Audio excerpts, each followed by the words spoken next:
Anyone to lead us in out of prayer? Yes, Bridget.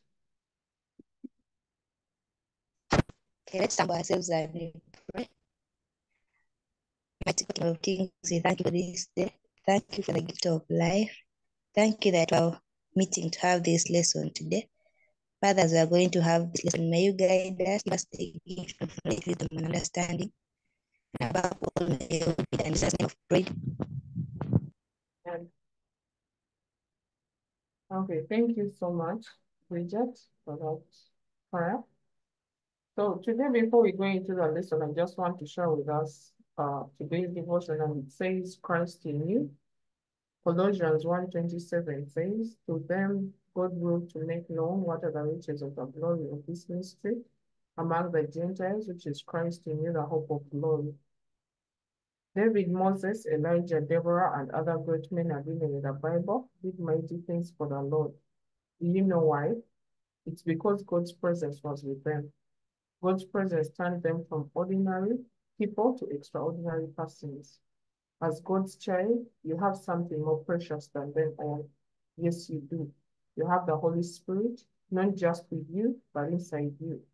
Isn't that beautiful? Christ in you makes you 1,000 times bigger on the inside and a Superman.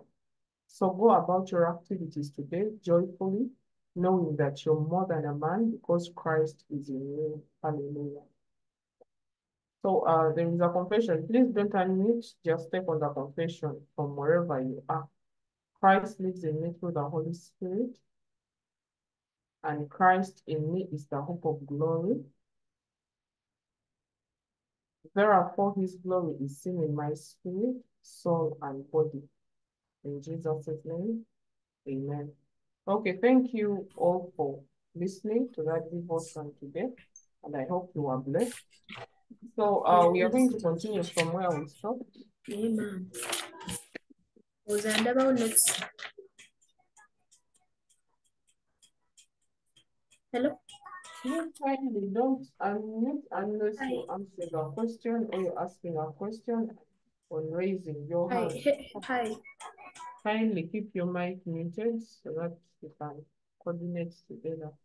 All right, so can someone remind us where we stopped last time or what we looked at in a brief? What do we remember looking at last week?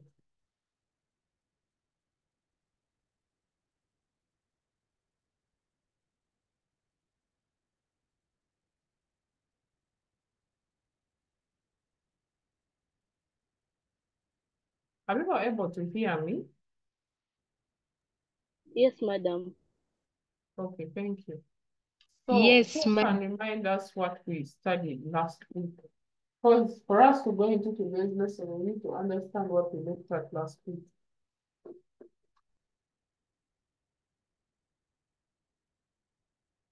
Yes, Kanzi?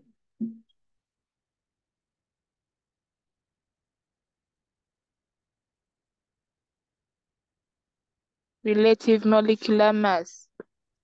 Okay, very good. Relative molecular mass. Anyone else? Thank you, Kanzi. Jessica? Relative formula mass. Yes, we also looked at the relative formula mass. Thank you. So today we are going to build on that knowledge. Yes, Patricia? Sorry. We saw how to find the relative molecular mass. And then we also discussed something about isotopes. Yeah, and also we saw some relative atomic numbers of some elements. Okay, thank you. That is good. So I'm glad that some people at least remember what we looked at last week. So it's important that when we cover something, you go over it, especially before we come in for the next lesson. So today we are going to just build on from where we had stopped. And trust me, if you pay attention and focus, you will find this chemistry as the most interesting chemistry. Okay, so let me share my screen.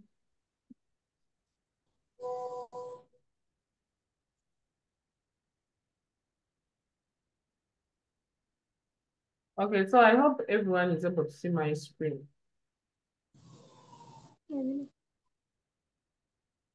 Okay, so today we are going to be looking at moles and probably what we call mole concept. So when we are looking at relative formula mass, relative molecular mass, we are looking at how we can obtain the weights of those different elements, considering the different units that we have. So this time round, we also have another unit of measure that we can actually use when dealing with these compounds or when dealing with these elements. So the same way we can maybe say we are weighing in kilograms, in millimeters, in centimeters. So those different measures is the same way we deal with these elements and compounds. So we look at the different units that we can use to find out how much is in a given compound, how much is in a given element. So that brings me to a question that is reflected on your screen. What is a mole?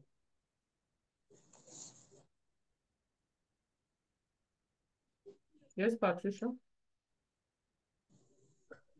Okay, I researched according to some website for class 11. A mole is defined as the amount of substance containing the same number of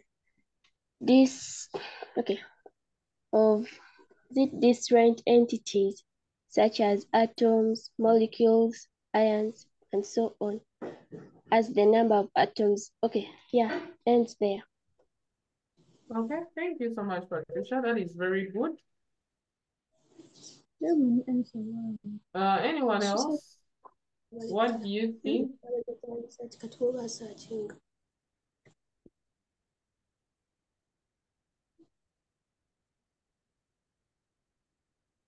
Please, you can share your answers in the chat. You can share your thoughts by raising your hand so that we know. Okay, in the chat, Mark is saying a mole is the amount of substance which contains as many particles as 12 grams of carbon-4. Okay, that is very good, Mark. Thank you. Because remember, we said when we're looking at the relative molecular mass that we are comparing the elements with the weight of carbon-4. So this is very good, where we have the amount of a substance which contains as many particles as 12 grams of carbon-4 isotope. Okay, any other?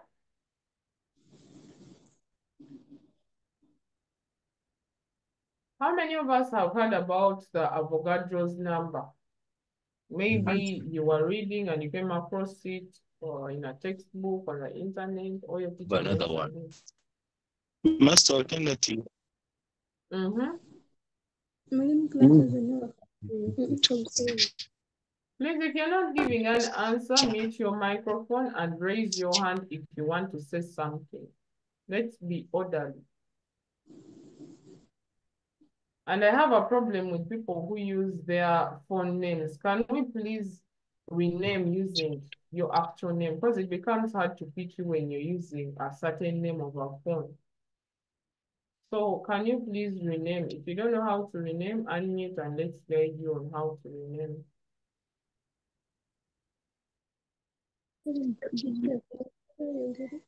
Yes, TM.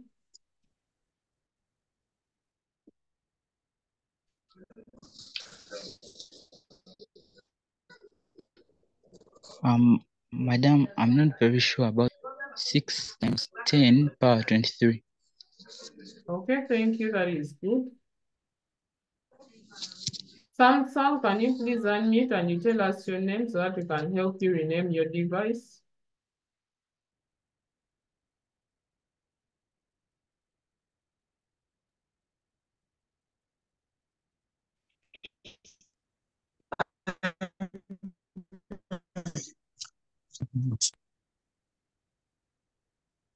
What's your name, Samson?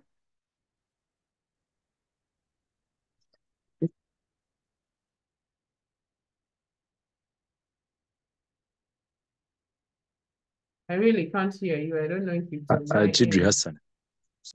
Yes, my name is Hassan. Okay, Hassan. So tell us your answer.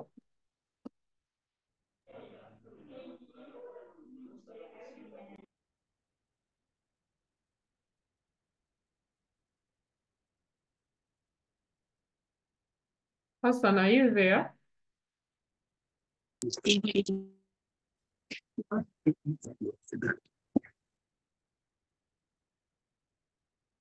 Probably share your answer in the chat because I am not hearing anything.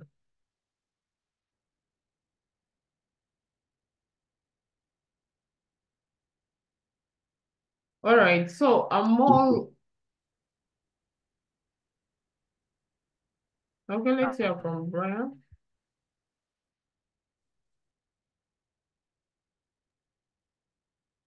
Okay.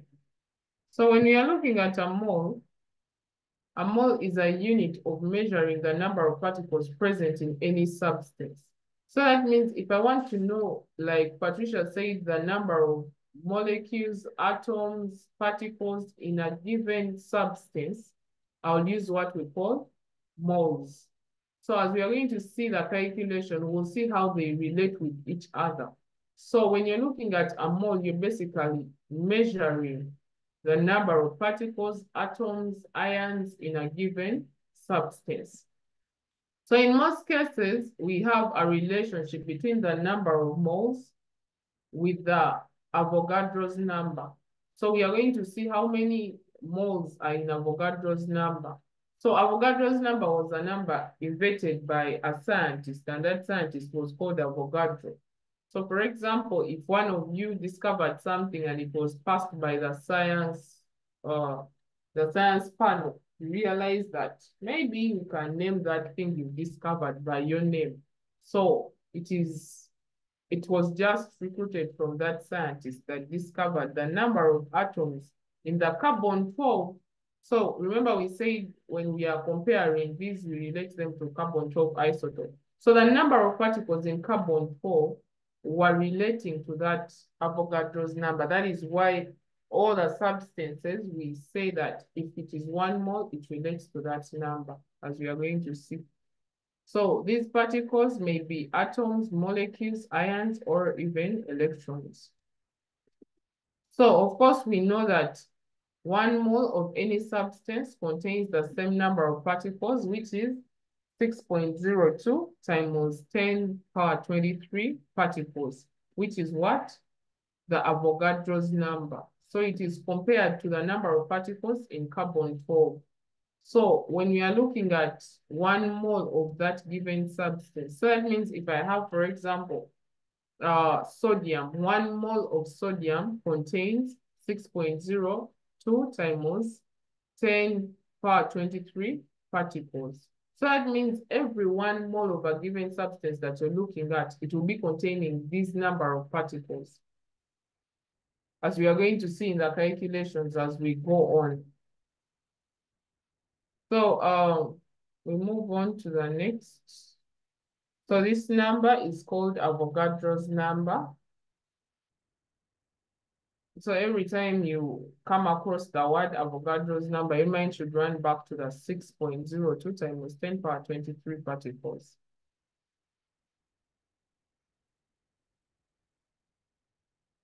So we have some examples here.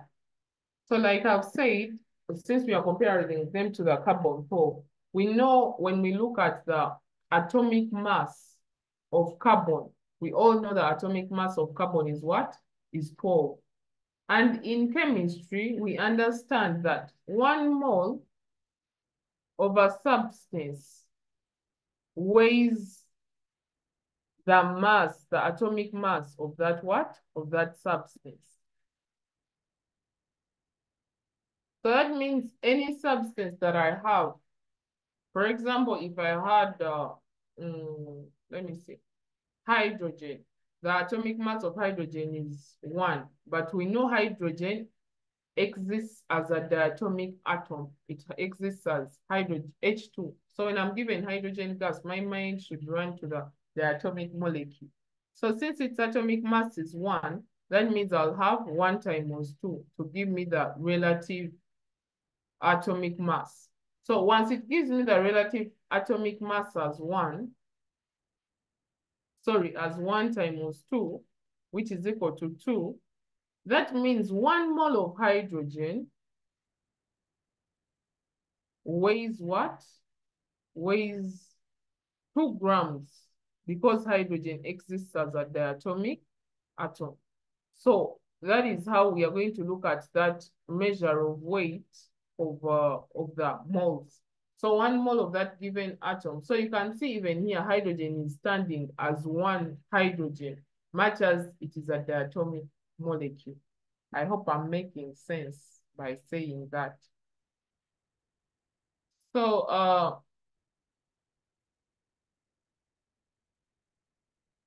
so that means 1 mole of carbon weighs 12 grams. And remember, in our previous slide, we said 1 mole contains 6.02 times 10 power 23, which is Avogadro's number.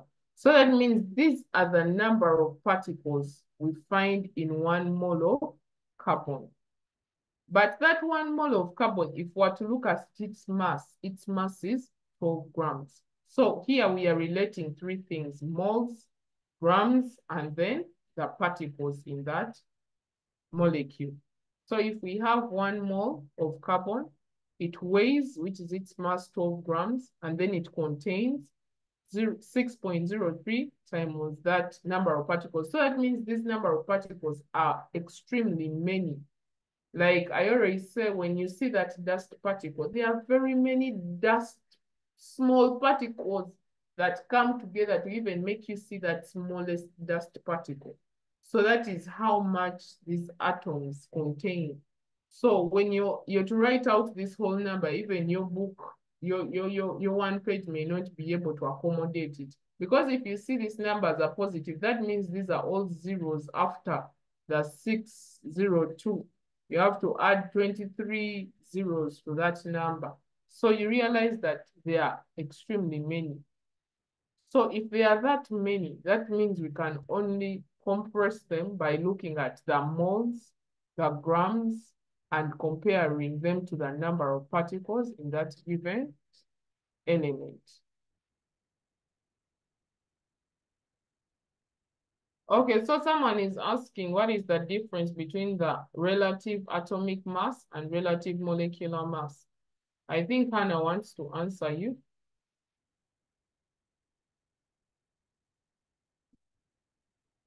Hannah, you can unmute. Teacher, I'm not answering the question, but my mic was not working very well, so I did not get very well what you said about the 6.02. Okay. Then mother-in-law, can you please unmute and you tell us your name so that we can rename you properly?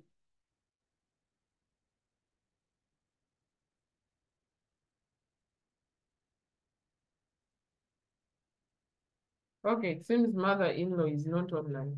So remember we said when you are looking at the relative atomic mass, you're relating the atoms. For example, if I'm looking at carbon, the relative atomic mass of carbon is 12. But if I'm looking at carbon dioxide, you're looking at the molecules in that given compound. So when you're dealing with covalent structures, I know most of us have looked at structures and bonds. So when you're looking at covalent compounds, they form what we call molecular bonds. That is why we call it relative molecular mass. I hope I've answered your question. And then, of course, we also looked at relative formula mass, which looks at the ionic compounds, those compounds that involve ionic bonding. So to go back to Hannah, we say this number stands for Avogadro's number. And this number represents the number of particles in that given atom. Please, if your microphone is unmuted, please mute it because it's causing a lot of feedback that is irritating my ears. So we have 6.02 times 10 power 23 is showing the number of what? The number of particles. For example, I've given an example. If you look at the smallest dust particle, leave alone when dust is a lot, but when the dust you see around and you look at that one smallest particle, it's made up of several particles that enable you to see that dust particle. So it's the same thing with these elements. These elements contain 6.02, and I've said because this number is a positive, that means those are very many zeros after this digit 602. So you have like about 23 zeros to represent that number of particles in only one molecule of carbon. So that means that is how much those particles are. They are extremely many for you to be able to obtain the 12 grams of carbon and 1 mole of carbon. So Hannah, have I tried to explain to you what I had explained to the rest? Yes, teacher. Okay. So let's continue.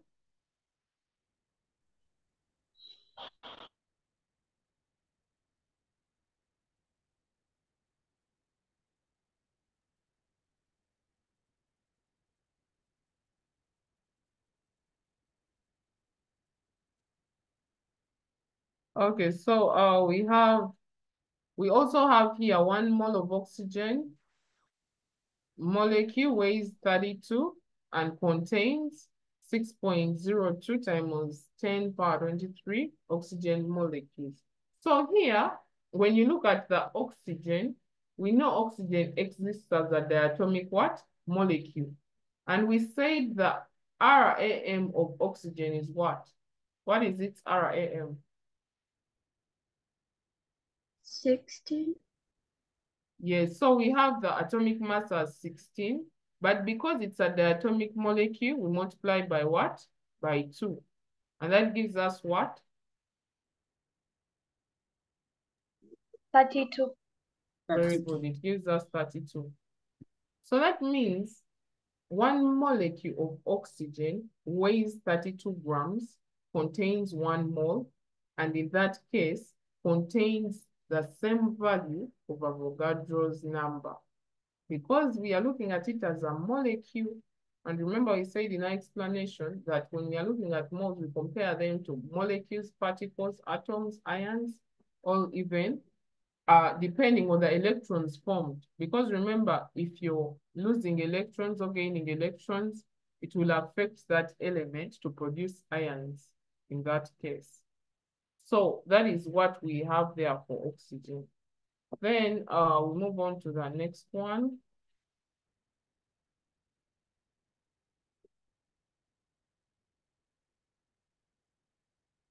So we have another example here.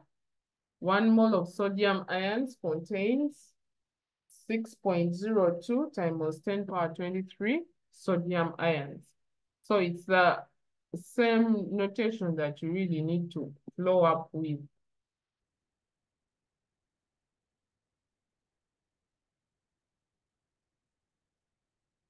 Okay, so there is a question for us here to try out. Mother-in-law, I told you rename. I don't know how many times you put up your hand, but I am not planning to pick you unless you have written your name on your name. Actually, use your name. At least I know you have a name better than mother-in-law. So if you're hearing me, please rename. If you don't know how to rename, unmute, tell us your name so that we can help you rename. Otherwise, just forget raising your hand for now. So we have how many particles are there in 0.1 mole of a substance? So can we try to calculate and you tell us what you think we can get from those?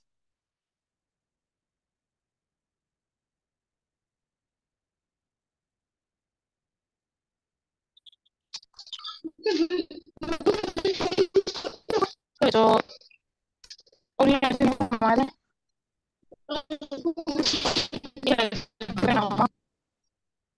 Shalom, we can't hear what you're saying. Your microphone is breaking.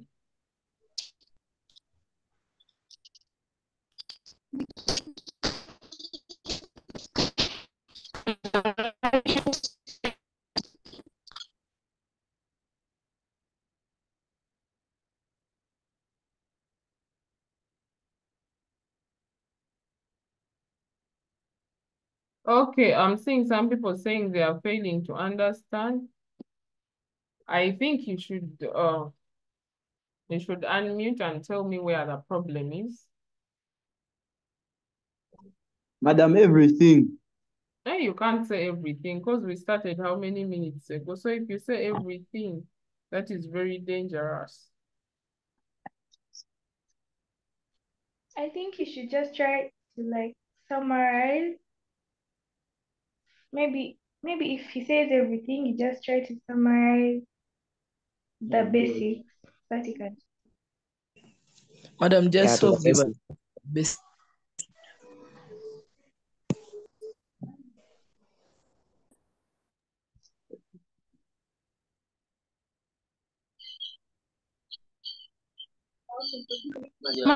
basic. the first Okay, so the thing is here. The step to understanding these things, first of all, don't look at them like they are extremely hard things, because when you do that is the first step of not understanding. So what you're going to do, open your mind to understanding these things. And at least I am trying to use simpler English. So I have Madam, we are said, trying, but it's hard. that is the point. So if you say something is hard, you create a wall of not understanding. So the thing is here, when we are explaining these details, try to take in something step by step. So I am going to re-explain, but as I re-explain, open your mind to understand. Stop saying it's hard, stop telling your mind it's hard, because what you tell your mind, that's what it will conform to. I think in the last lesson I told us chemistry is the easiest science you'll ever come across. If you understand, but if you say it's hard, then things look like stars even when they are easy. So as I re-explain, open your mind to understand. So we have said, when you're looking at the moles, first of all, you have to understand that moles is a unit of measure. I told you, for example, we can have different units of measure. So when you're looking at those different units of measure, it's the same thing when it comes to these atoms, compounds, molecules, and those different substances. So when we are looking at a mole is a unit of measure. And I have said, when we are looking at the different elements or compounds or molecules, you're looking at how much is contained in 1 mole. So when I am writing 1 mole of something, the mole contained in carbon, for example, like we have our example here on the screen. I've asked us, what is the atomic mass of carbon? How many of us have our periodic tables there? What is the atomic mass of carbon? It is 12. It's 12, very good. So if the atomic mass of carbon is 12, if I am getting its relative atomic mass, because it's just 1 carbon, that means if I multiply by 1, I'll get the relative atomic mass, which is 12 grams.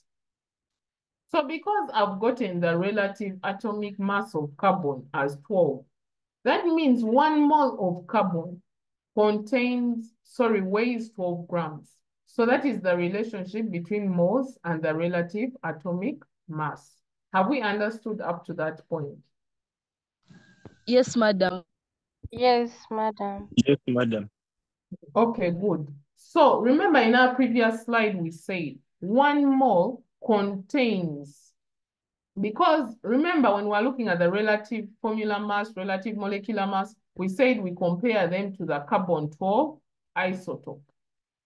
So the carbon-12 isotope, like I told us, it's existent in most substances. And I told us last time that when you're looking at the archaeological studies, some of us that will do archaeology, you'll find that you're looking at carbon dating and measuring how many years this given fossil existed, how many years this kind of wood existed. So that means carbon can be obtained much easily. And that is why we compare most of these substances to it. So when you look at Avogadro's number, I said he's a scientist. For example, if one of you today discovered something and you went and presented it to the scientists, the scientist body that rules the nations, you find that if they approve of it and you have enough evidence, they will suggest which names you would want. So if you discovered an element and you're called maybe Mitch, they will maybe name that element what? Mitch, and then we'll remember you for that. So this number was also discovered by what? By Avogadro during his study of the carbon atom. So when he studied the carbon atom, he found out that this number represented the number of particles in carbon isotope 12. So when he found out that number, he started comparing all the other elements to that number. And that is why we call it the Avogadro's number. So that means if I have 1 mole of carbon and that 1 mole weighs 12 grams, that means that 1 mole still contains 6.02 times 10 power 23 particles or atoms. So for us to see that 1 mole of carbon, those are the number of particles that make it up. So for example, if you were to cut an orange into that smallest bit that you will ever get and see, there are very many particles of that orange that make up that thing that you see. For example, most of you that eat pizzas, you look at that triangle. It is made up of different molecules that are joined together to make that triangle and a circular kind of thing.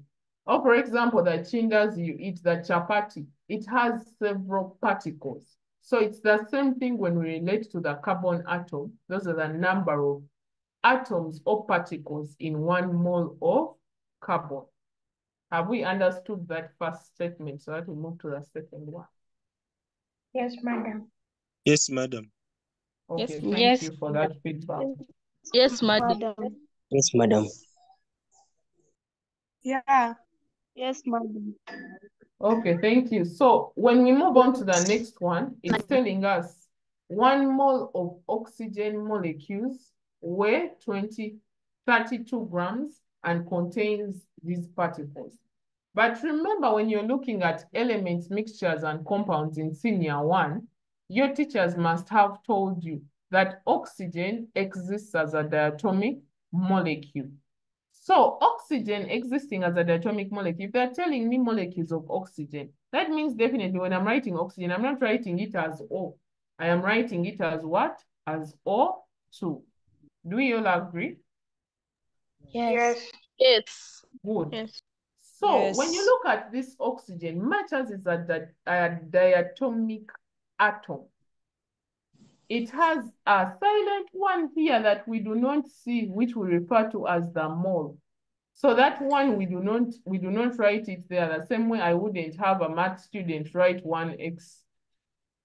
I would just write what? X to show that it's actually 1x.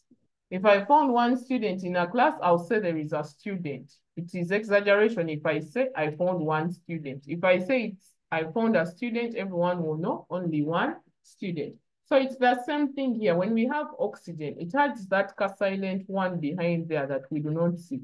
So that 1 mole, how much does it weigh? Then you go back to your periodic table and you ask yourself, what is the atomic mass of oxygen? So what is the atomic mass of oxygen? 16. 16. Very good. But remember now here we have two oxygen molecules because it's a diatomic what? Molecule. So that means we have 16 times 2, which gives us 32. 32. 32. Very good. So that is 32 grams. So that means that one molecule of oxygen, because oxygen exists as a diatomic molecule, weighs 32 grams. And because it is still 1 mole, and remember we said 1 mole contains 6.02 times 10 power 23. So because it's still 1 mole here, that means it still contains 6.02 times 10 power 23. Are we together up to that point? Yes, madam. Yes, madam. Yes, madam. Yeah. Okay, very good. Yes, So madam. we move on to the sodium ions. We know that ions are formed when we lose or gain electrons. So for example, sodium ions here, sodium is a metal. That means for it, it loses electrons, and it loses 1 electron. So if it is losing 1 electron and we are looking at 1 more, remember we said there is a silent one here that we do not see. So if it is 1 mole, that means it also still contains Avogadro's number. So it contains 6.02 times 10 power 23 sodium particles because it is still 1 mole. So it's the same thing as me having a dozen of eggs, a dozen of pens, and a dozen of paper. Those things weigh differently, but they will still be a dozen. They'll still be containing 12 things, 12 items, but they will weigh differently. They may have different figures, but it doesn't change the fact that they are all in groups of 12. So it's the same thing when we come to 1 mole. 1 mole of a given substance will always equate to 6.02 times 10 power 23 particles or atoms. So are we all together up to that point? Yes, madam. Yes, madam. Yeah. Yes, madam.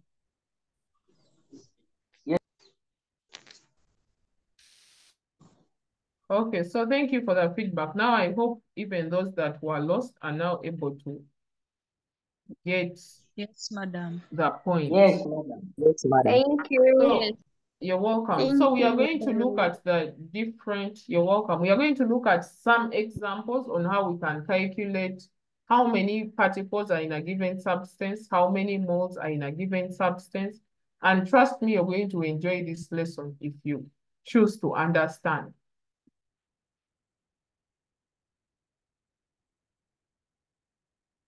So we have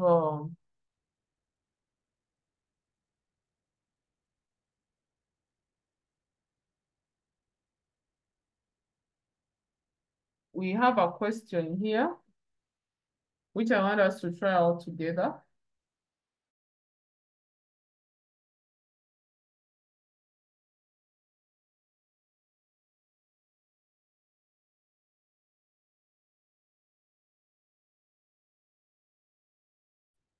It's saying how many particles are there in 0.1 mole of a substance.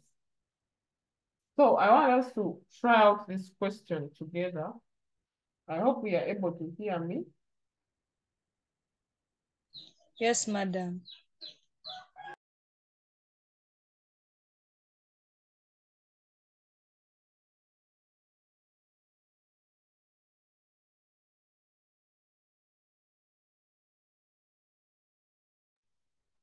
I can't hear you, madam.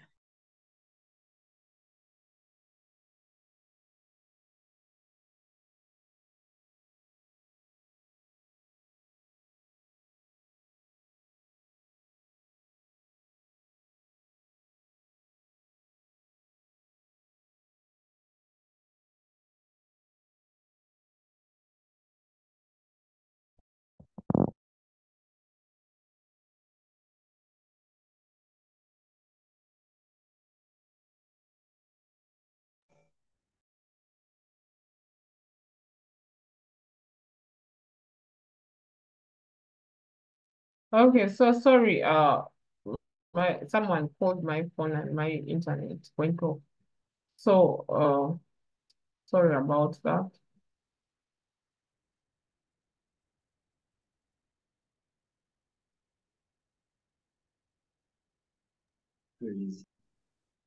So I had stopped on when I had requested that we do this number together. So for example, we have learned, we have learned that 1 mole of a substance contains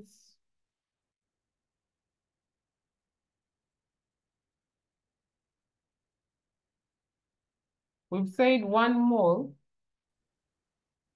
of a substance.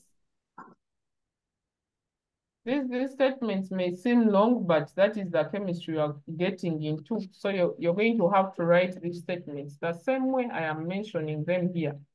1 mole of a substance contains 6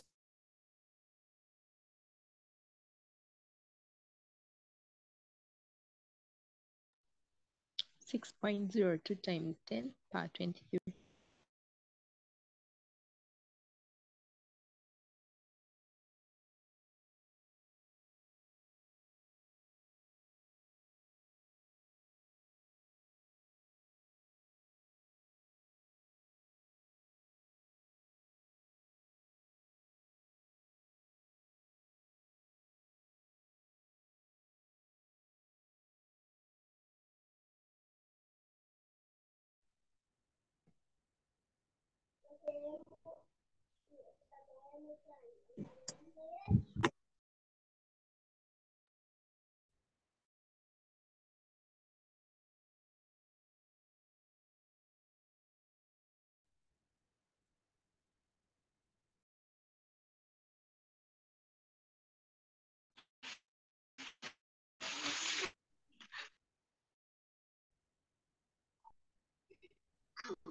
Sure made a smart but think Freddie allowed it.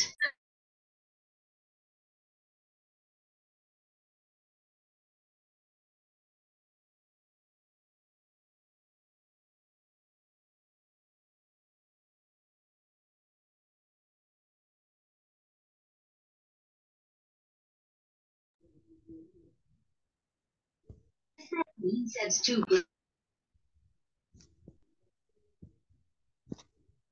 Oh,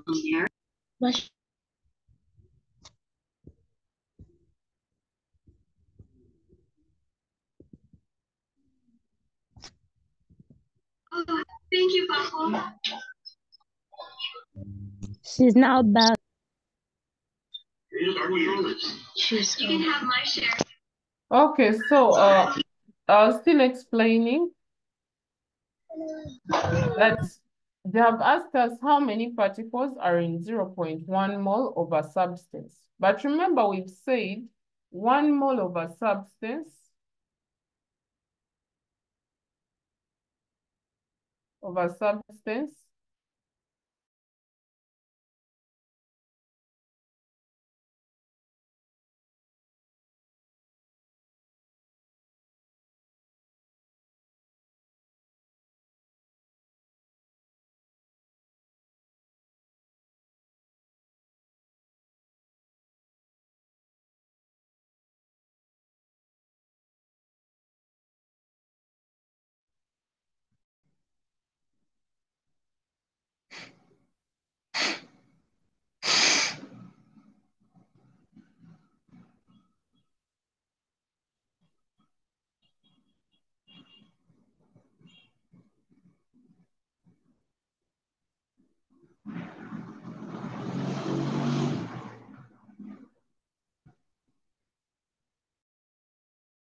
We are going to multiply 6.02 times 10 power 23 times the 0.1 to give us the number of particles contained in 0.1 mole. The same way you would have maybe 1 pen costs 500 shillings. How about if I had 5 pens? So that means if I had 5 pens, they would cost the money 1 pen costs, which is 500 times the 5, which gives me what? 2,500 shillings. So it's the same thing here. If we have 1 mole of a substance containing 6.02 times 10 power 23 particles, how about 0.1 mole? That means we are going to multiply the total number of particles in 1 mole times the 0.1 mole to give us the answer. So what answer do we get there?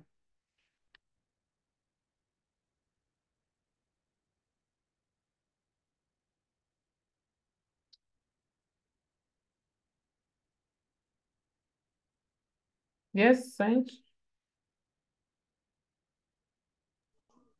I get 6.02 times 10 raised to power 22. Okay, 22 particles. Very good.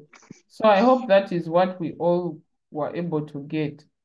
So those are the number of particles in 0.1 mole.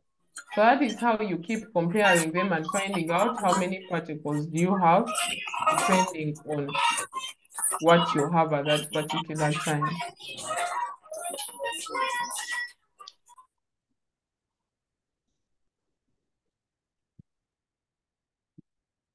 So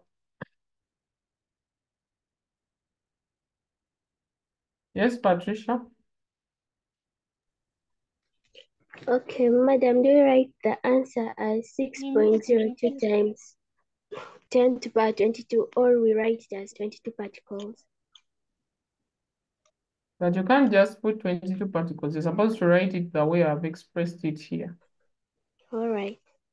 Yes. And I'm seeing some questions in the chat where someone is asking, can you get RMM when you don't know the neutrons? Please, that is why we provide you with the relative atomic masses, or the atomic masses, because you need to use them during these calculations. Here we are not really focusing on the neutrons, but we are focusing on the atomic mass. So you realize I'm not even talking about atomic number. I am talking about the atomic mass. So please don't confuse those things. Okay, so I hope at least everyone has understood that part. We have some more examples Yes, madam. that you're going to try out, and then you'll be letting me know what you've got. Please, Mark, stop writing on the screen.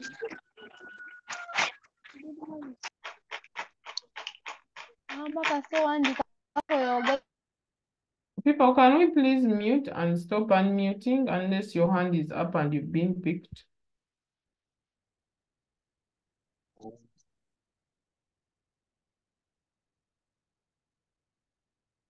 Okay, so we have an example here. Hassan, I hope it's not you writing on our screen after renaming your phone and you went back and renamed it as Samsung. So there is a spelling mistake here. It's supposed to be number. So calculate the number of atoms in 16 grams of magnesium ribbon. So let us try out that number in our books, and then we can compare our answers on the board, and then we'll be able to try out the number together.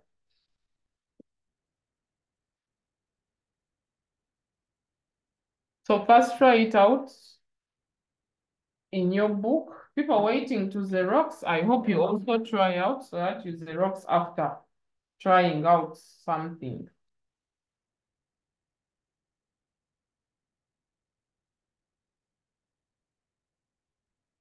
Okay, if I get 5 responses in the chat that you finished, we will proceed.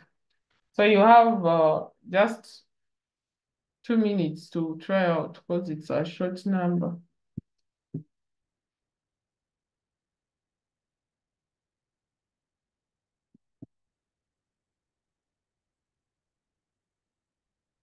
So if you're through, just post in the chat that you finished.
Please, all the recordings are posted on the Holistic e-learning platform on YouTube. So please get the recordings from there.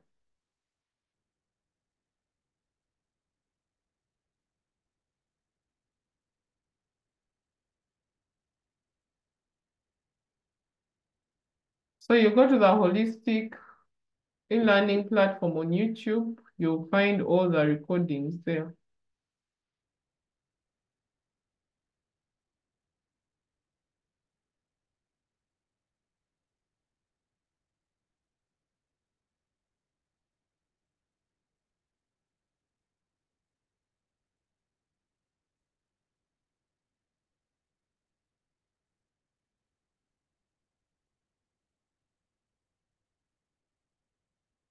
Okay, so some people have said they're through, so I think we can flow with those. So have you compared your answer and it relates to this answer here?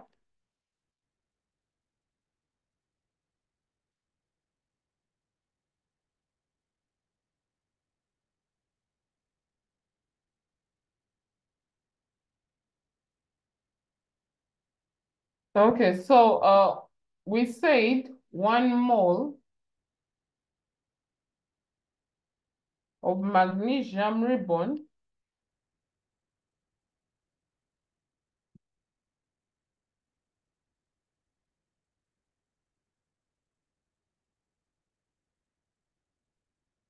contains the Avogadro's number of particles. Contains 6.02 times 10 power 23 particles. But remember, in the examples we gave, I told us that 1 mole relates to the atomic mass of that given substance. So the atomic mass of magnesium has been given to us here, which is what? 24. So if 1 mole weighs 24 grams, that means I'm going to have 24 grams of magnesium. 24 grams of magnesium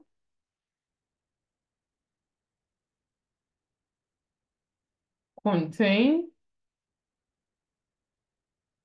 6.02 times 10 power 23 particles. What about the 16 grams that have been given to us here? Because this 24 has a relationship with 1 mole, that's why we've said it contains those number of particles. What about the 16 grams? Or someone can even go first to 1 gram. What about 1 gram before you move on to the 16? What about 1 gram of magnesium? 1 gram of magnesium contains 6.02 over times 23 particles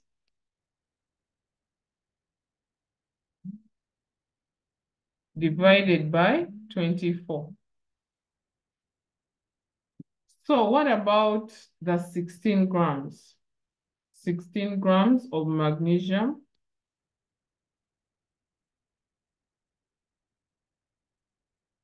contain 6.02 times 10 power 23 over 24 times 16, which is going to give us the number of particles. When you work it out on your calculator, what does it give you? It will definitely give you this answer, 4.013 times 10 power 23 particles.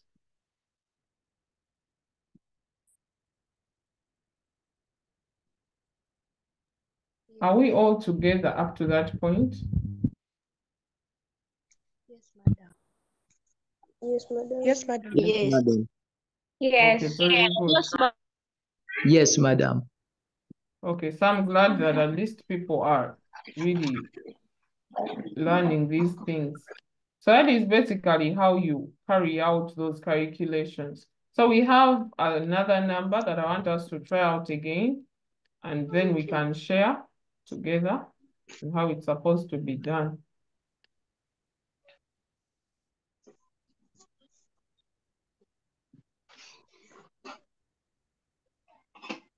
Yes, madam. So we have our next number here that I want us to try out. Excuse me, madam. Yes, please. I've not understood the first one. Where haven't you understood?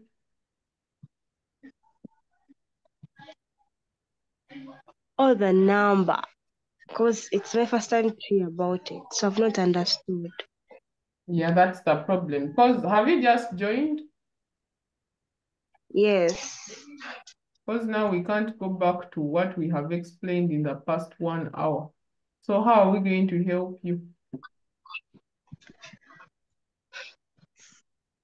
Okay, so the whole point is here. I'll just give you a brief and then I'll just give you a brief and then you will go and watch the recording to get what we discussed at the beginning.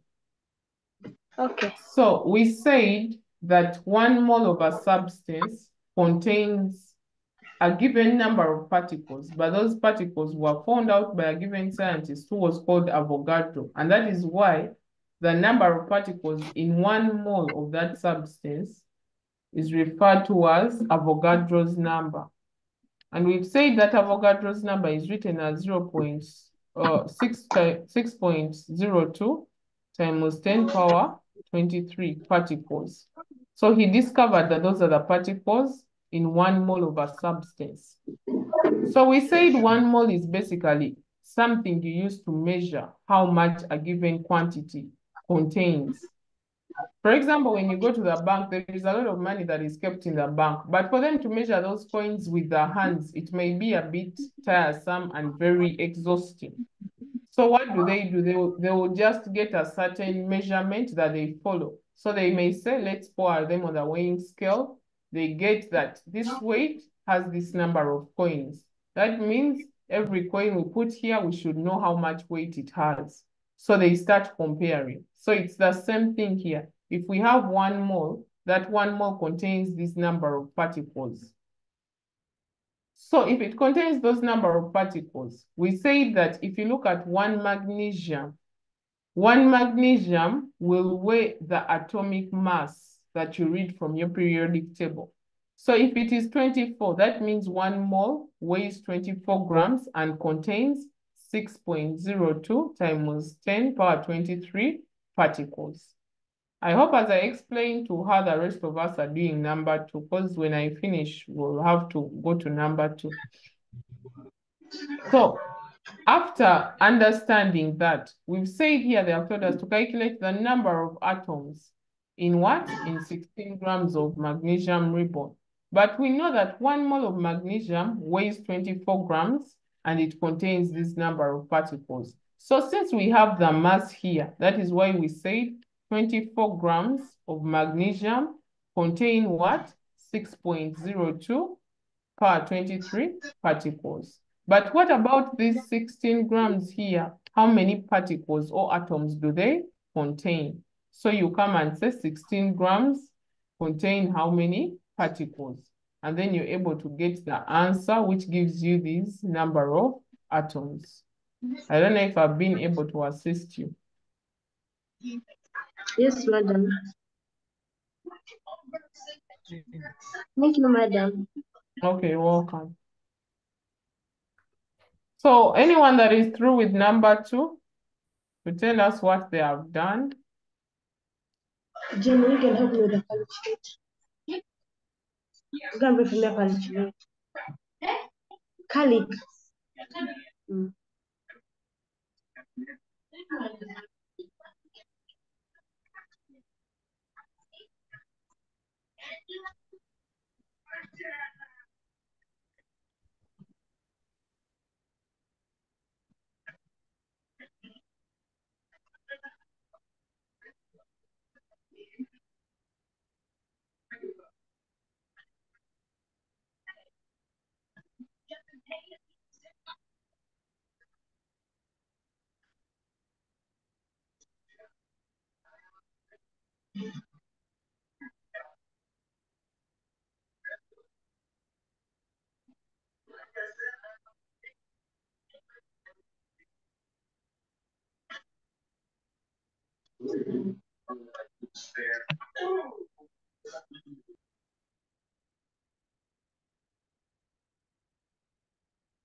Okay, so let's go through this number together so that we can move on to something else. So here they have told us that convert 27 grams of sodium carbonate decahydrate into particles. So we know that decahydrate means that this is a hydrated salt that has 10 molecules of water. So if we're to write the formula, we would have our sodium carbonate. First of all, we know that sodium has a valency of 1. Carbonate is a radical and it has a valency of 2. So this 2 will cross and come to the sodium. The 1 will cross and come to the carbonate. So that will give us sodium with a 2 that crossed to come here. And then the what? The carbonate there. And because this one is a 1, we ignore the 1. Because already it's showing that there is 1 sodium carbonate. So decahydrate, what does deca stand for in math? What is the size of a deca? 10. That's 10. 10, very good. So that means we have 10 waters in this molecule. So in that case, we'll have decahydrate. Hydrate means water. So that means you have 10 molecules of what? Of water in this compound. So your formula will be written like this: sodium decahydrate. So when you look at this, they gave us the different atomic masses of hydrogen, carbon, oxygen, and then sodium. So for sodium, we have 23. So that means we have the RFM of sodium decahydrate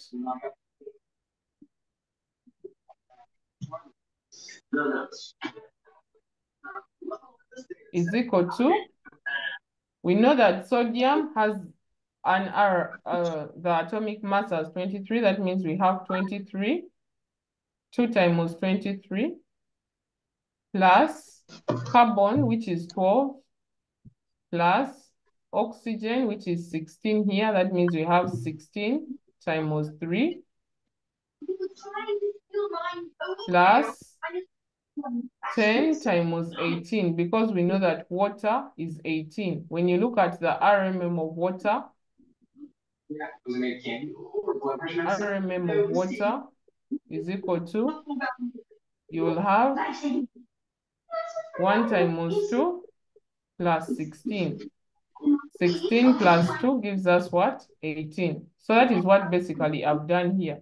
10 times 18 to give me the answer. So what is the RFM of that compound? People with calculators, please calculate very fast and you tell us. Mark, your hand is up. 100, 200. 100, 200. 286. 286, very good. So this is 286. So this 286 here is going to guide us on what to do. Like what we did for the magnesium, it's the same thing we are going to do. Jerry Katz, your hand is up. Do you have a question?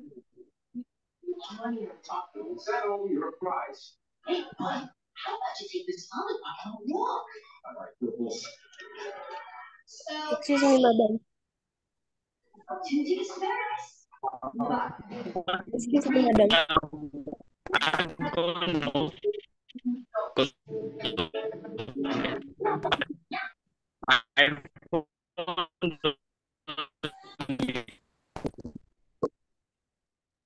Sodium carbonate dehydrate.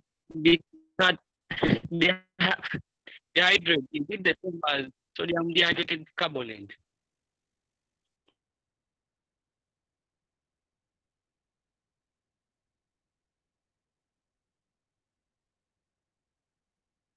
Jerry, please unmute and ask your question again.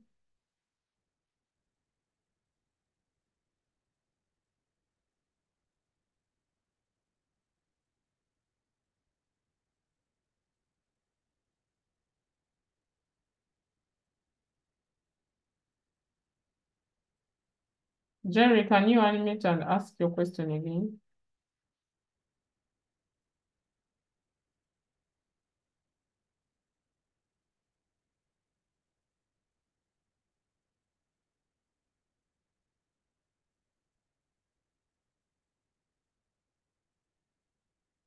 Okay, so I don't know what happened to Jerry, but as if I had you asking sodium carbonate the same as dehydrate. Dehydrate means that thing has no water. So it has to be decahydrate to mean that there are 10 molecules of water. So after getting this RFM, you're going to come and compare. Remember we said 1 mole of that substance contains 6.02 times 10 power 23. So because of this mass here, that is the same mass in 1 mole of that substance. That means we are going to have 286 grams of this substance of the sodium carbonate decahydrate. Of course, you're supposed to write those words there, but because of limited space here, allow me to just express them. Contain 6.02 times 10 power 23 particles. What about the 27 grams that have been given to me? So I'll have 27 grams of the decahydrate containing 6.02 times 10 power 23 divided by 286 times the 27. What answer does it give us, those who have calculators?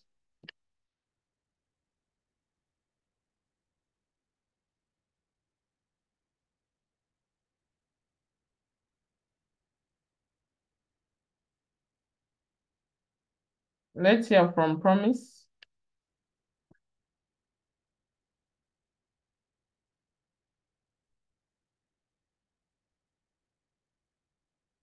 Promise, unmute.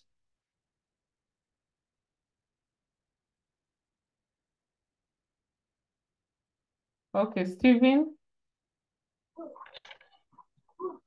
Excuse me, madam. May you repeat for us from RMM, then R?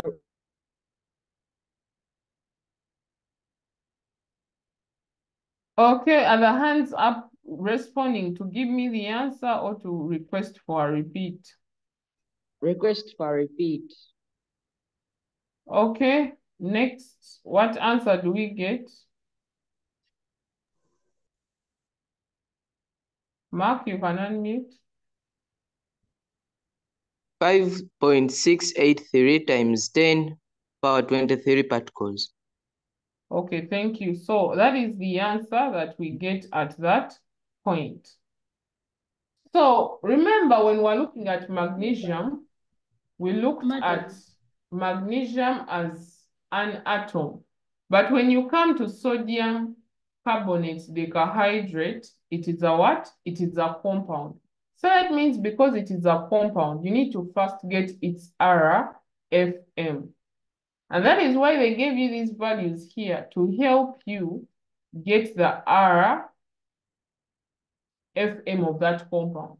So when you're getting the RFM of that compound, you need to know the formula. What formula does this compound have? When you understand the formula it has, it helps you to find out the what? The RFM. So in that case, that is why we started with me showing you how we get that formula. So at getting the formula, we have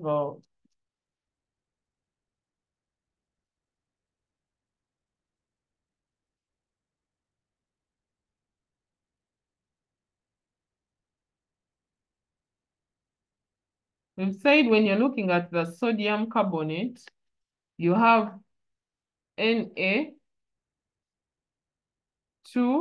carbonate, and I asked us what the deca means in math, and we said 10. So that means there are 10 molecules of water in this compound.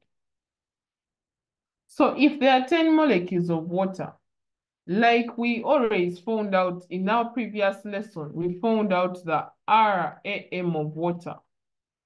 Sorry, the RMM of water. The RMM of water, we said you get hydrogen, its atomic mass is 1. So that means you'll have 1 times this 2 here to give you 2, plus the 1 for oxygen, which is 16. So you get 1 times 2, which is 2 plus 16, which gives you 18. So that means you have 18 there. So that means the RFM of this compound here, I'm not going to rewrite it again because it's quite long, of this substance here. Since I have 2 sodiums and I have the atomic mass of sodium as 23, I'm going to get 23 times 2. Plus, my next element here is carbon. So I go and look at the atomic mass of carbon, which is what? 12. I put plus 12. Plus, my next element here is oxygen. I come and look at my atomic mass for oxygen, which is 16. But there are 3 oxygens here, so I multiply this 16 times 3. Plus, I have 10 molecules of water. I've already found the atomic mass of, sorry, the relative molecular mass of water. So I'll just come and say 10 times 18. Or even someone can put the 10 outside and they put, they calculate all this here. So it's the same thing. So you have 10 times 18. What answer do we get here? I asked us and the answer is 286. So this is the relative formula mass of this compound here. So this relative formula mass is the mass of 1 mole of this whole substance. So as a chemist, you will know that if this is the relative formula mass of this substance, that means 1 mole of sodium carbonate decahydrate weighs 286 grams. So that is the weight of 1 mole of this compound here. Are we together up to that point? Yes, madam.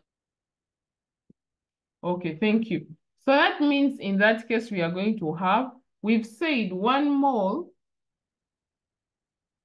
of this substance contains the Avogadro's number, which is 6.02 times 10 power 23 particles. So we know that 1 mole weighs this mass, but that same 1 mole has these particles. But in our question, we have mass. So that means we are going to relate these two together. We are going to get the mass, 286 grams, contain this number of particles. How about the 27 grams? How many particles are in 27 grams? Are we now together, students?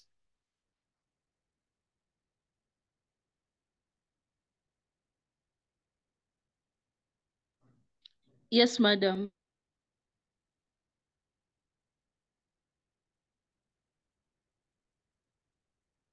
Okay, those people whose hands were up asking for a repeat, can you please confirm in the chat if you've understood up to that point? Because I want to rub off and calculate how we get to this answer. So please confirm with a yes in the chat so that I'm able to continue. Those people who asked for a repeat.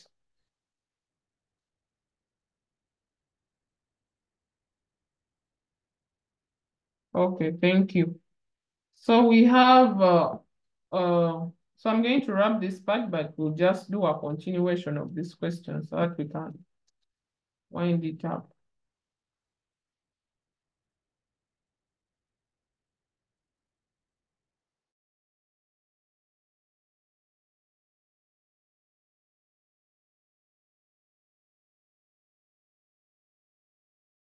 Two points.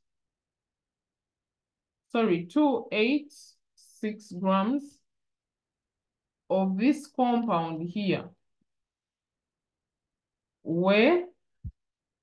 contain 6.02 times 10 power 23 particles. How about the 27 grams of this substance here? I said in your book, please write the name of the substance. Of that substance contain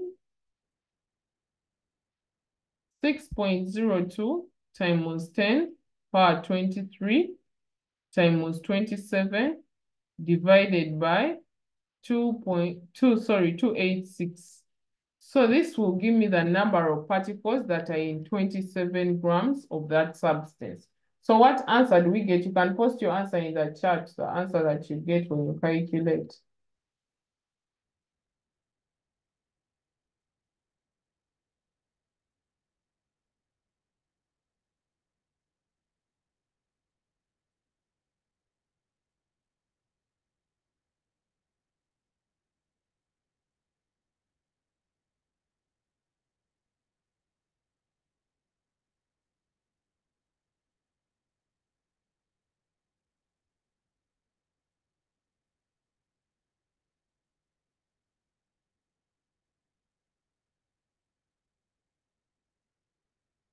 Okay, so I can see power 22. Yes, it's 22. So Tasha, I don't know why you're getting 23. Try to put your expression in brackets. So for example, when you're pressing your calculator, put this whole figure in brackets, then multiply by 27, then divide by 286. So the 23 has to do with how you're entering that number into your calculator. But otherwise, the answer is power 22. So please retry by using a calculator well. It will give you the correct answer. Okay, so I'm glad that all of us are now on the same page. Please, as we try out these numbers, try out as well. It will help you learn. Don't just say, me, I understand, by people working out. So try them out yourself and get a feel of what it means to really try out a number yourself. So I have another example here that I want us to still try out and see.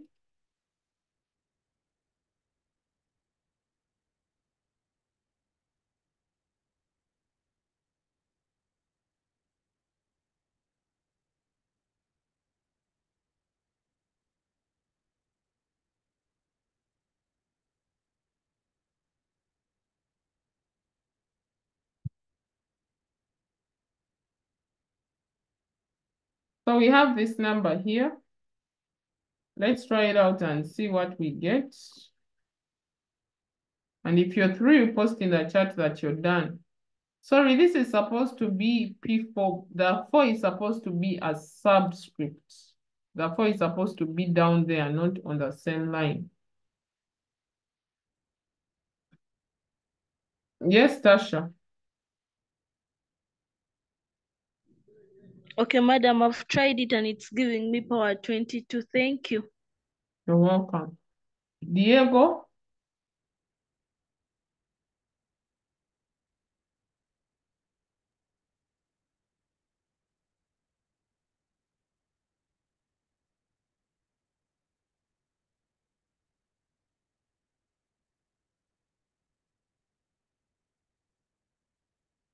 I didn't hear anything you said.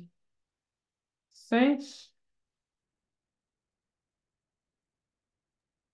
Okay, madam, I've tried to understand everything and at least I know. But my question is, are they always going to be giving us those answers in the brackets, like P is equals to 31 and others? Oh, yeah, those ones are always given to you. And in A-level, those that will do chemistry, they always provide a periodic table. But at your level, they just select the elements that they have used in the question, and then they give you their numbers. But of course, these atomic numbers, as you keep practicing numbers, some of them you will know them by heart. For example, you know that oxygen is 16, carbon is 12, sodium is 23, calcium is 40. You just know them as you interact more with the what? With the questions. But they'll always give you these ones here, but not these answers. These ones I just gave so that it's easy for us to arrive at the answers. But for the elements, they always give you their atomic masses. Yeah, okay, thank you. You're welcome. Okay, please, if you're done with number 3, feel free to indicate in the chat.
People are asking what is happening. Are you really with us in class? I said try out number 3. If you're through, just indicate in the chat that you finished.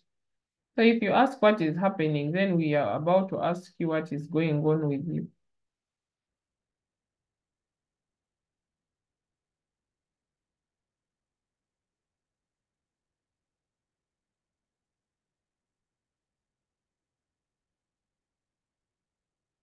Diego, please, when we ask you to unmute and talk, because you unmute and then you keep quiet. So I don't know what to do with you.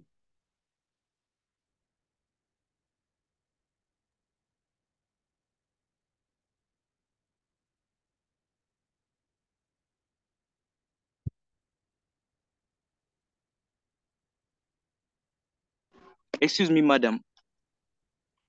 Yes, please. For the previous number, Mm-hmm. we have seen that there is a decahydrate. Don't we find the number of moles in the decahydrate and add it to the answer that we got, the 5.68, whatever? Why? Because water also has moles. It has particles in it. But when you are finding the RFM, didn't you multiply the moles of water into that RFM? Not really. Are you sure? Were you following? Okay, let me cross check. Please do.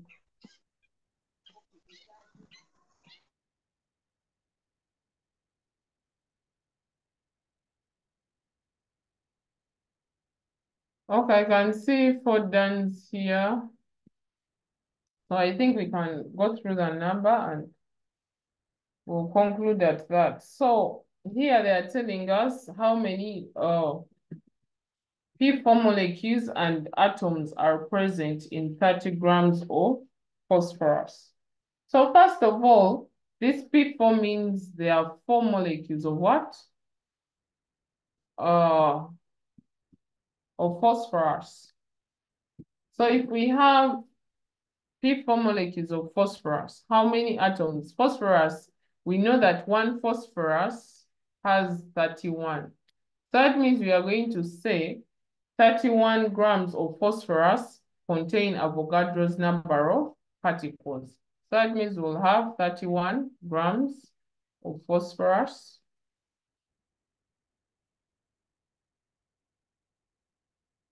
contain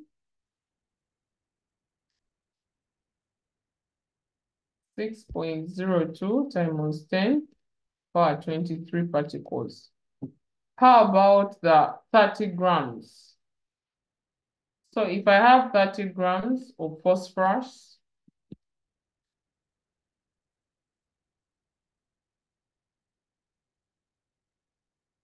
they contain 6.02 times 10 power 23 times 30 divided by 31. What answer do we get here? Just post it in the chat.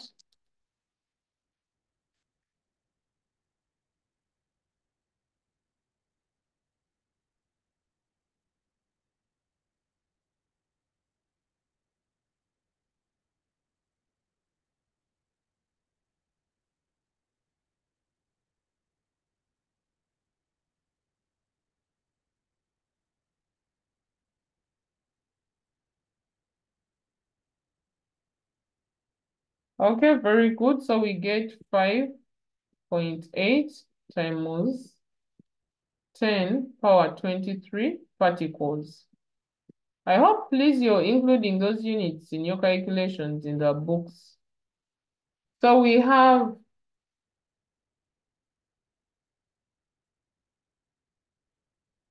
5.8 times 10 power 23 particles. Those are the number of atoms in the phosphorus atom.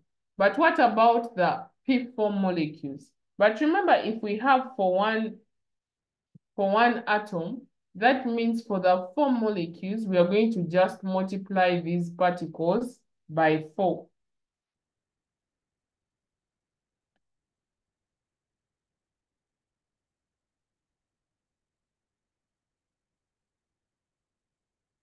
So in this case, we are going to have, I don't know if we are together up to this point, because I want to rub off and use this space for the next calculation on how to get the ones in the molecules.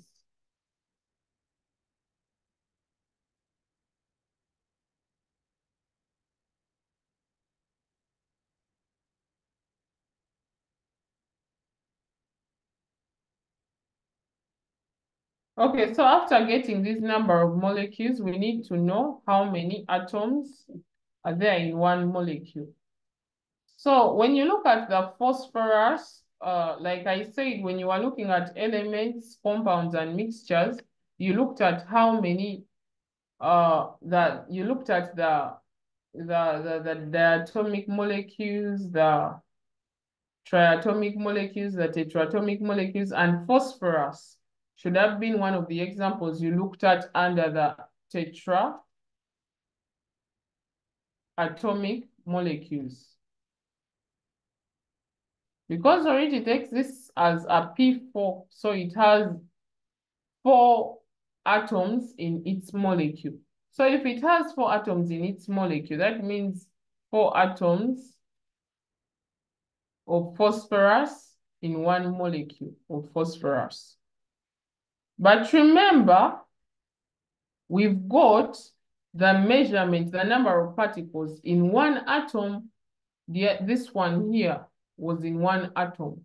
So that means if we have that one in one atom, that means we have 5.8 atoms are equivalent to, here you're supposed to write words that 4 atoms of phosphorus are contained in one molecule. How about 5.8 times 10? Yeah, we have that times 10 power 23. Times 10 power 23 atoms. So if we have that, that means we are going to have 5.8 times 10 power 23 times the molecule we have this side divided by the 4 atoms. And that will give us what answer? People who had calculated, may we have your responses? What answer did you get at that point?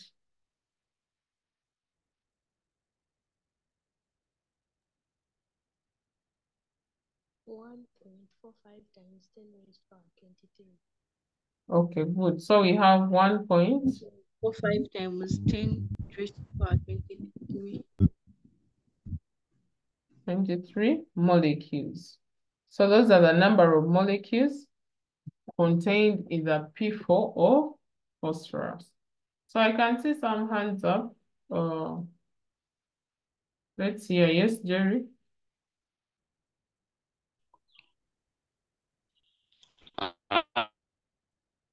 Yeah, madam, my question is that how many decimal places should we round? 1 maybe 1.456 and other numbers.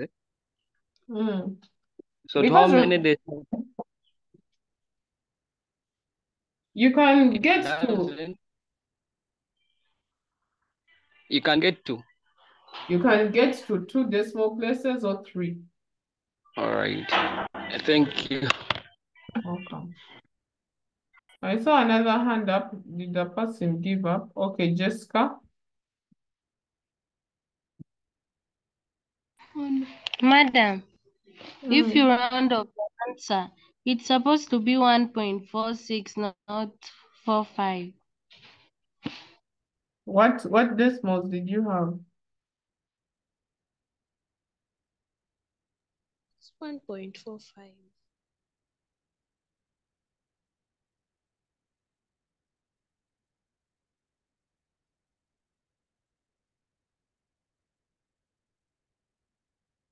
Okay, so it's 1.45, eh? So I don't know where you went from, but it just gives you that obvious answer of 1.45.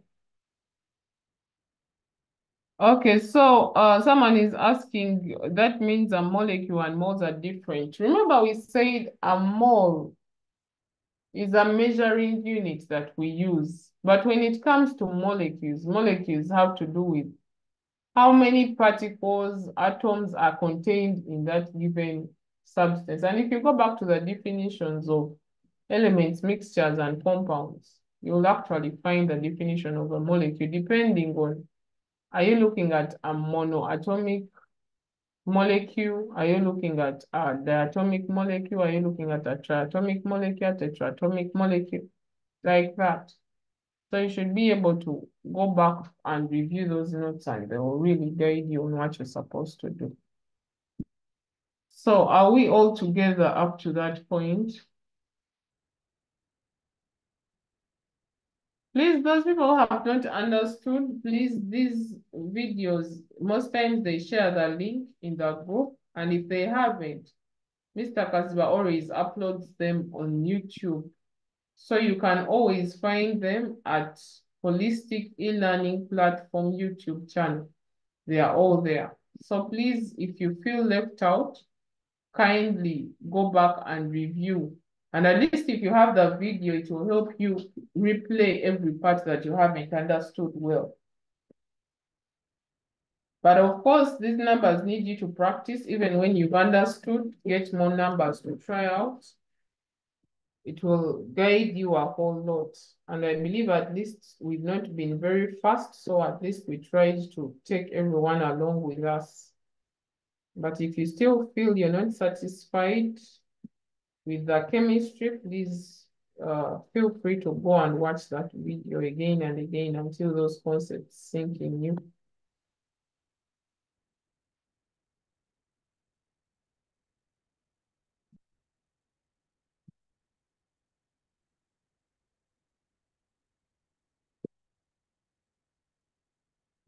All right, so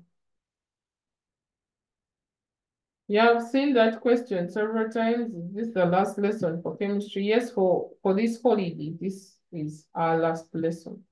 So make sure at least you're able to go back and watch and do the needful. So for this one, please take screenshots. You're going to try out these numbers yourself later on. Just a minute, I need to correct something here before you take a screenshot. So please wait just a minute. I need to change some few things here before you screenshot them in a wrong context.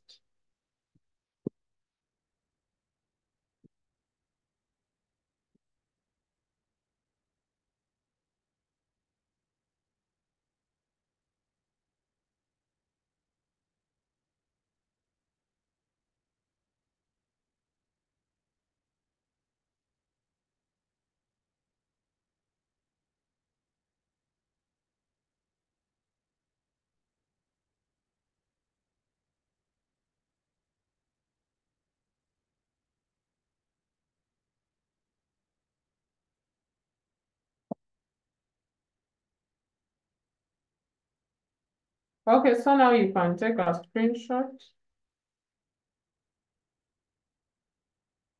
of this and you're going to try it out in your free time. If you want to share with me your answers later on, you can still do the same, but please make sure you try them out.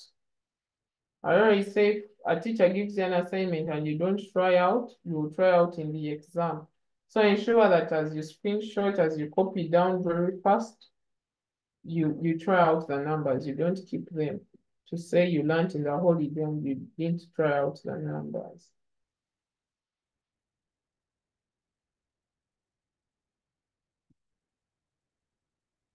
My WhatsApp number for those on the group, you can check out for my number. It's Martha Light, so you can just try out. But I've been posting the link for the group.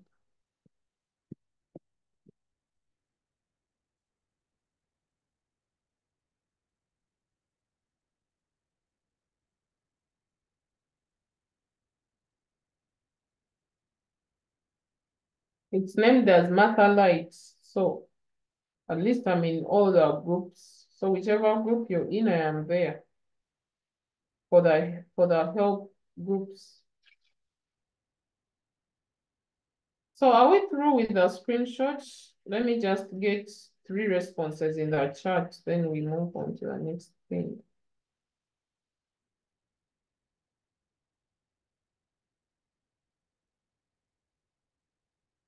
Okay, thank you. So please just stretch a little bit, stand up if you're sitting, stretch a little bit so that we can continue and move on to the next thing when you're refreshed. You can even do a press up, just make sure at least your whole body moves somehow.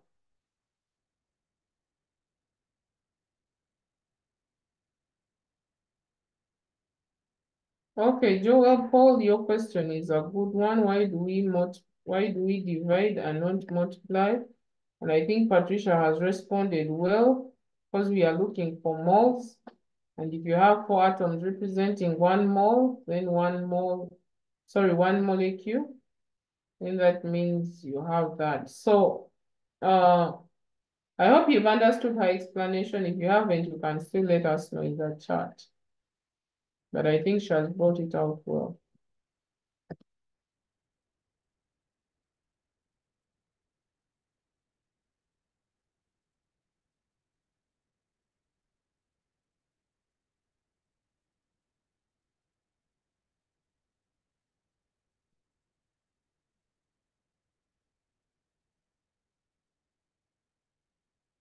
Okay, I'm certain everyone has stretched at least. So we are moving on to the next relationship between the number of moles of a substance and its mass.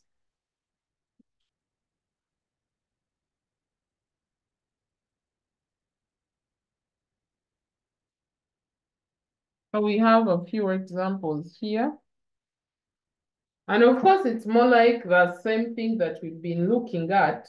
Because the other side, we've been using Avogadro's number, but now here we are getting direct from the mass to moles, or moles to what? To mass. So like we've been saying that 1 mole contains Avogadro's number, and the atomic mass of that element, or the RMM of that compound, contains 1 mole. So it's the same thing here. We have copper.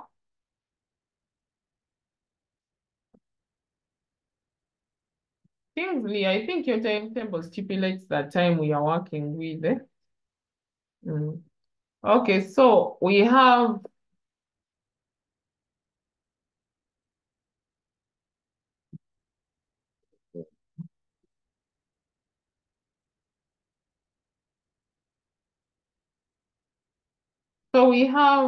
like we said, 1 mole contains Avogadro's number, which is 6.02 times 10 power 23 particles. And we also said 1 mole weighs the RMM, or the atomic mass of that element. So in this case, we have copper. So that means it weighs 64 grams. But remember, our question here is telling us convert 5 grams of copper into moles.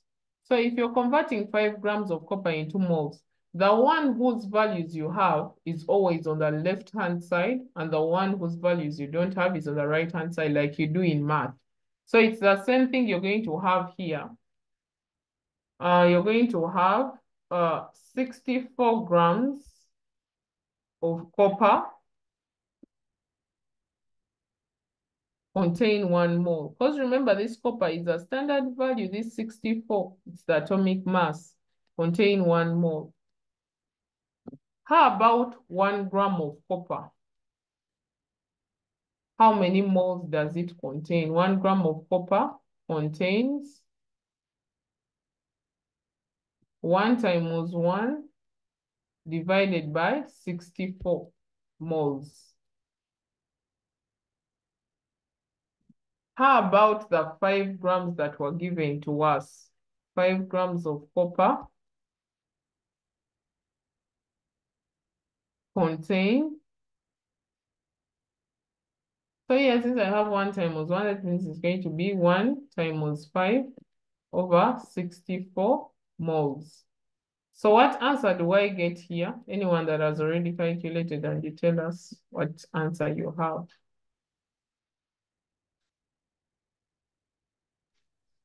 0.07812. 0.078. You can take 3 decimal places, moles. Please ensure to put the units. It's very, very important. So you have 0.078 mole.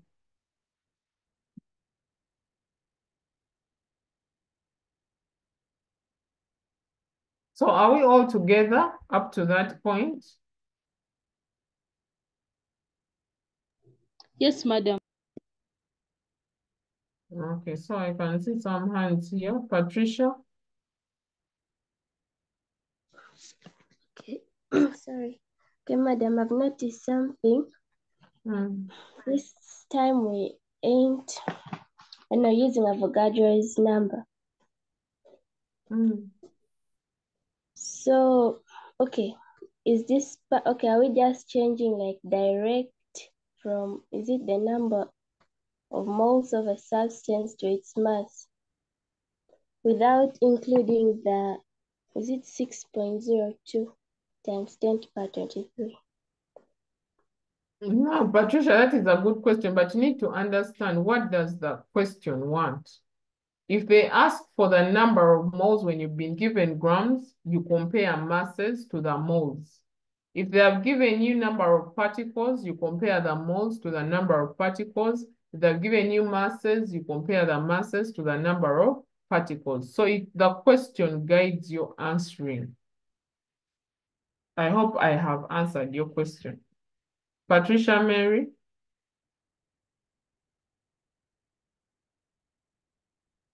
Madam, is it fine to round off?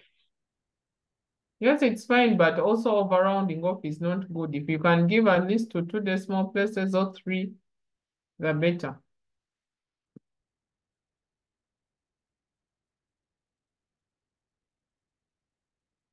Okay, so it seems we are all together. Please, let's restrict the chat to sensible things. Because I don't know what is going on. I'm just clicking there and I find people asking themselves, but who, but where? So it causes me to wonder what we are up to. Let's restrict it to chemistry content. I already explained. If you feel lost, just go and rewatch the video. If you have a question, raise your hand. Let's try to help you and we move on. Because I had to mute all of us because we kept unmuting. Someone is in a taxi, another one is watching a movie while studying chemistry. So it was becoming something I wasn't understanding very well. So let's use the chat to at least, so that when I open to check, there are questions or responses to the questions I've asked. Because it helps us flow well, but you confuse those ones who are paying attention.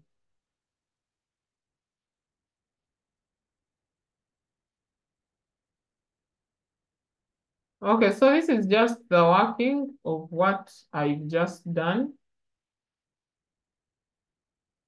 So we have the 64 grams of copper contain 1 mole. How about 1 gram of copper? It contains 1/6.4 mole. What about the 5 grams? How many moles are there? So which gives us 0.078 moles.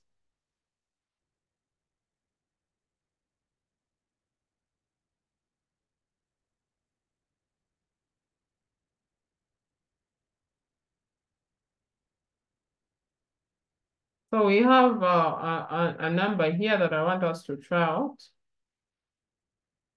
So let's first try it out, then post our responses in the chat. Then we see how to go about it.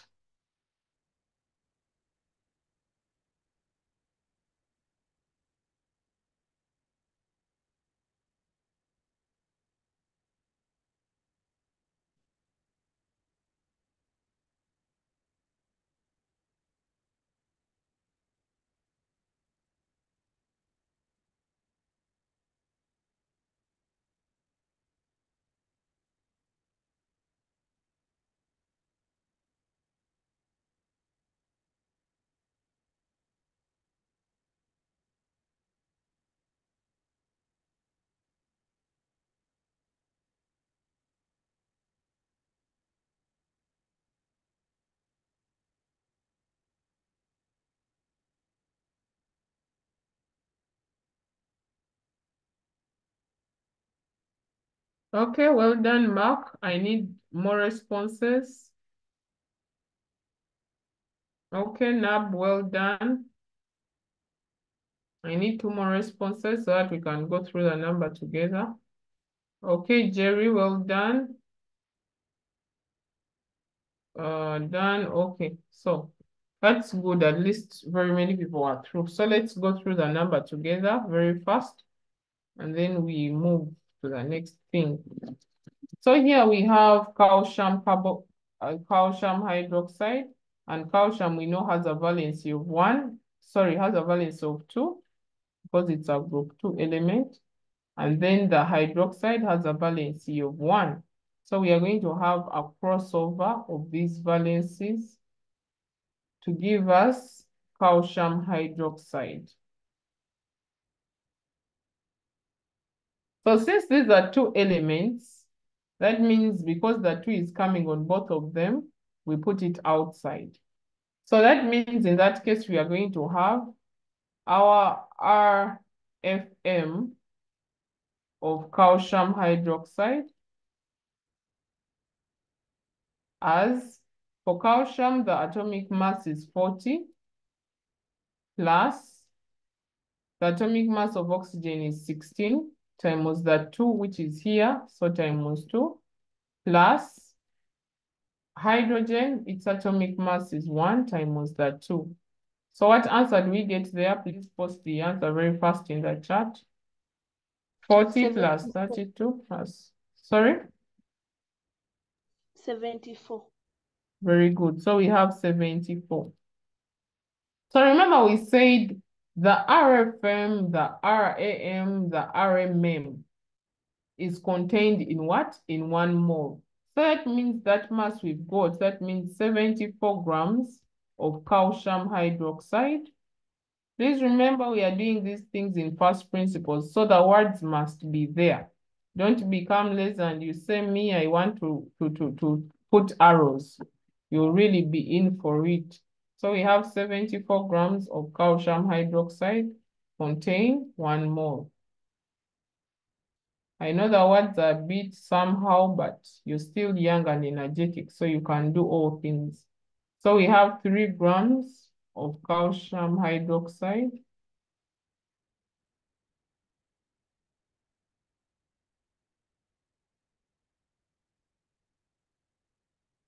contain 1/3 times, sorry, 1 times 3 over 74. What answer did we get? 0.0405 moles. Okay, 0.0405 moles. Thank you. So that is going to be your answer at that point. So I don't think these things are too hard. We find them very hard. No. Okay, so that is the positive mindset that we need to move with. So basically, that is how you're able to compare Avogadro's number with masses, with moles. So it becomes easier as you practice them. The same way you're encouraged to practice math is the same way you should practice these chemistry concepts. So Stephen and the one naming themselves, I love you, please make sure that you change your mindset. The only way you can pass chemistry is a changed mindset. As long as you're still perceiving things as difficult, trust me, they'll become terrible. So your mindset, first of all, is the first step. Then after getting to excelling, you actually pay attention, because the truth is, we really need to pay keen attention. And I know all of us adopt things at a different level. So the more you try them out, the more you focus, and the more you give yourselves to these things, they become easier, surely. They really do. So I'm going to post a number, the next number here. Please take a screenshot. Then I'll post the remaining numbers as well. You take a screenshot of them, and then you will need to try them out. Because If I tell you look for numbers, people might just go and sleep. So at least let me give you numbers so that every time you sleep, you see those numbers telling you to do them. So that at least I get a good report that you got an A+ in chemistry, because we can all get it if we make up our minds to do what we have to do.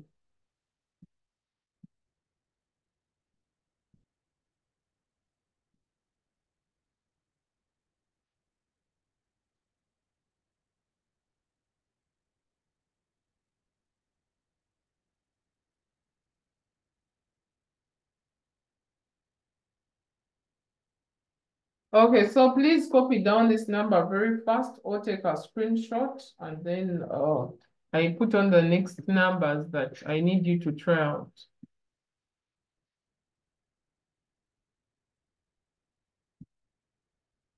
Yes, you need to get those A's and you need to excel.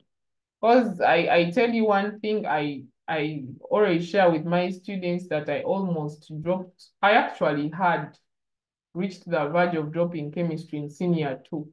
So that means I wouldn't be teaching you if I had continued with that kind of attitude. And it's because I saw things were tough. I started saying the teacher maybe is not doing a good job, but all those are just excuses to hinder you from your success.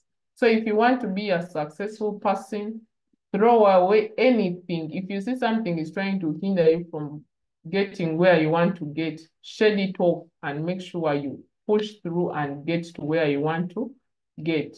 If there was no chemist in your family, break it and become the first chemist. And I already say you can drop chemistry after getting your A+. No one will hold your hand and force you to do the chemistry. Get your A+, go and do your history and become a lawyer, because we also need the arts people.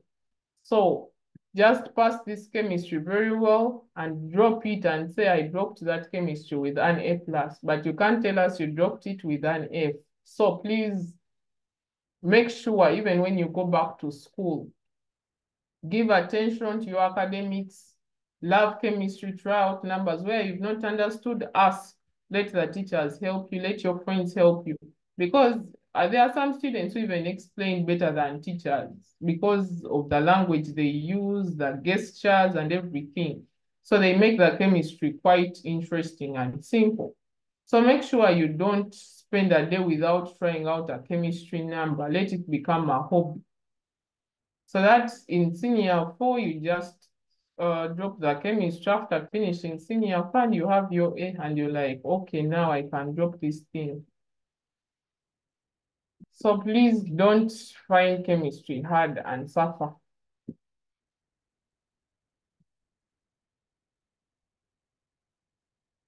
So please take, okay, Desire, I love the attitude. Tasha, I love the attitude. Please keep it up. That's the way to go. When things become tough, you become tougher. You don't chicken out. You weren't created to chicken out. You become tougher. Okay, so have we finished the screenshot? I'm seeing Patricia Mary's hand up. Madam, I want to give the closing prayer. Okay, you will, but let people first take a screenshot of this work because I want them to try it out.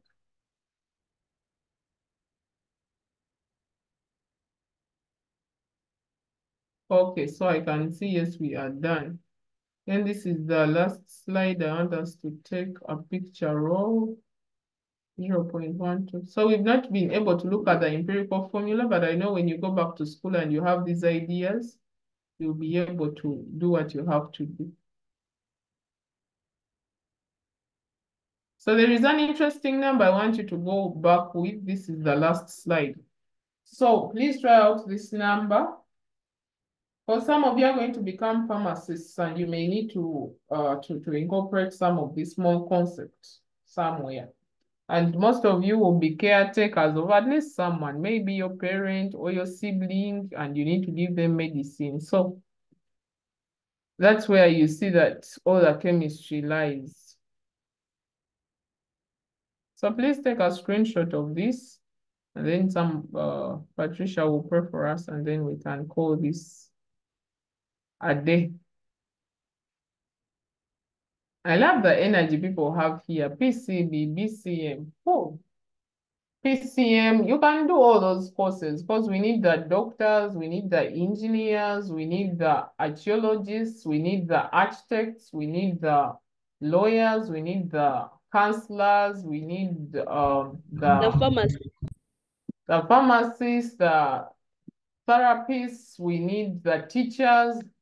We need very many people, surely. We need the businessmen, because if you know a lot of chemistry, people will buy from you, or personally come and purchase things from you if you know some good chemistry. So just make sure you really get that A+.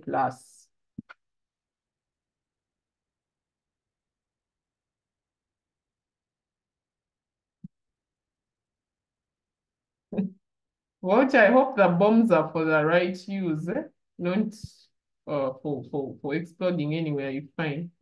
All right, so I would want to close today's lesson because I'm already into another lesson that I'm supposed to be in. So Patricia, please pray for us so that we can close.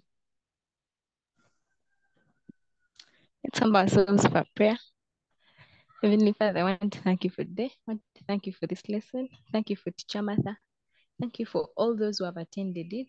Father, King of Glory, we pray that whatever we've learned, may we keep it in mind. May we practice the questions that we've been given.